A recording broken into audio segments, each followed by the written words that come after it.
The Masters Tournament is a godsend, as it represents the perfect opportunity for Ash's reserves to salvage their legacies. Many of them left the series without proper closure, so I think their respective returns could offer them major redemption. To illustrate this, I chose 7 Pokemon from 7 regions, and broke down how their comebacks could redeem their lack of narrative closure.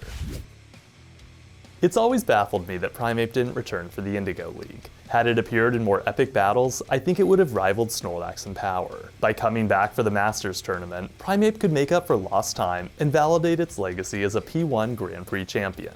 Best of all, Primeape's return would satisfy my lifelong desire to see it reunite with Ash. Bayleef deserves to be in the Masters Tournament more than any other Johto Pokemon. As a Chikorita, she debuted as a massive powerhouse. Thanks to her cunning nature, she toppled Bulbasaur and tied with Charizard. Her power grew upon evolving into Bayleef, but she never emerged from Charizard's shadow. Although she beat Chuck's Machoke and Harrison's Houndoom, her lack of stardom at the Johto League left her devoid of any legendary victories. If she were to return as a Meganium with moves like Petal Blizzard and Aromatherapy, I know she'd prove herself as Sceptile's equal.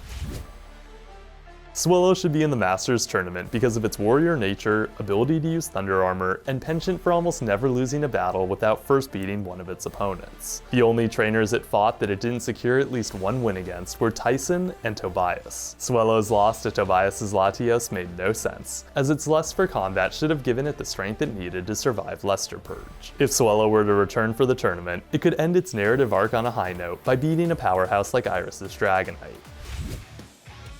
There's no denying that Infernape stole Torterra's spotlight. The continent Pokemon beat many opponents as a Turtwig and fought in epic battles as a Grottle, but never shined in his final form. By beating a champion-level brawler at the Masters Tournament, Torterra could change his perception as a punching bag. To make the comeback all the more meaningful, I think he should know Giga Drain and Frenzy Plant. Knowing the same attacks as Paul's Torterra would show that he had mastered his mentor's fighting style, come to peace with his slowness, and achieved a power level worthy of the potential he showed as a Turtwig.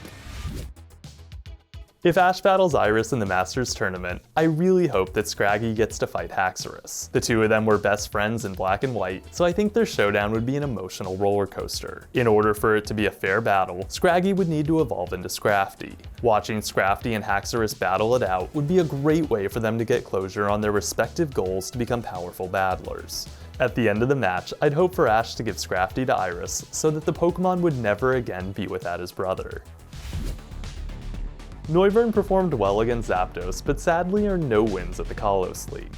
A return in the Masters Tournament would allow it to prove itself just as strong as Talonflame and Hawlucha. The two flying types served as its surrogate parents throughout Ash's adventures, so I like to think that they've been training Noivern for the day that Ash finally recalls it to his ranks. To honor their respective fighting styles, I hope that Noivern returns knowing Brick Break and Flamethrower. Using the attacks, it would have no issue getting its revenge on Alon's Weavile. Returning for the Masters 8 would allow Lycanroc the opportunity to audition for Ash's Ultimate Team. In order to secure a legacy as one of Ash's best Pokemon, Lycanroc's mettle needs to be tested by the likes of the anime's greatest champions. Though the wolf Pokemon made for an awesome ace, its opponents paled in comparison to those fought by Infernape, Greninja, and Charizard. Beating Gladion's Lycanroc and Kiawe's Charizard is certainly impressive, but neither opponent is as menacing as Paul's Electivire, Alon's Mega Charizard, and Nolan's Articuno. Beyond proving itself the equal of Ash's other aces, Lycanroc's return would also be a sight to behold, because splintered stone shards would devastate the competition. As much as I love seeing Pikachu's 10 million volt Thunderbolt, I definitely appreciate some Z-move variety. To sum things up, a few of the Pokemon I'd like to see come back for the Masters Tournament are Primeape, Bayleef, Swellow, Torterra, Scraggy, Noivern, and Lycanroc. Their respective returns all have the potential to right many of the anime's wrongdoings. If previous letdowns are redeemed, the tournament could make for one of the anime's most exciting arcs. I've listed 7 Pokemon that I'd like to see make a comeback, but Ash has over 50 to choose from. Since we all have our own personal preferences, I'd love to hear which ones you'd like to see most return. On that note, class is adjourned. My name's Professor Silver. Until next time, catch you later.